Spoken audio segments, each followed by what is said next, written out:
Lesson 10. Used to or used to do.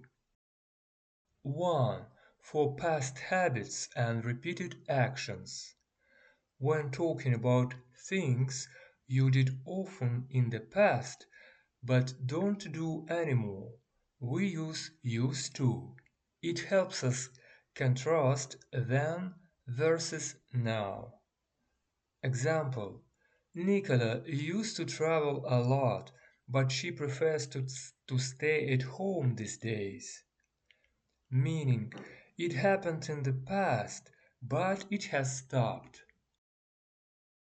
2. For past states, things that were true.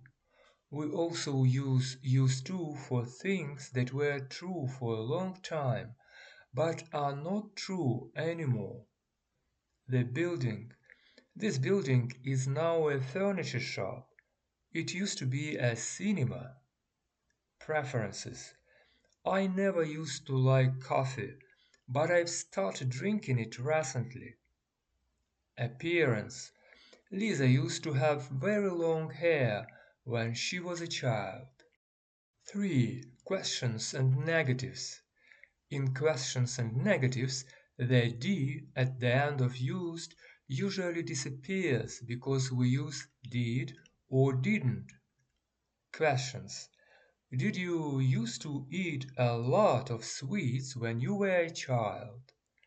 Negatives: I didn't used to like him, or more formally, I used not to like him. Important note: there is no present tense for these. You cannot say I used to do for today. For the present, just use the simple present. He plays or we leave. Please take the quiz below the video to support your knowledge, and don't forget to write in the comments how many answers you got right. Bye!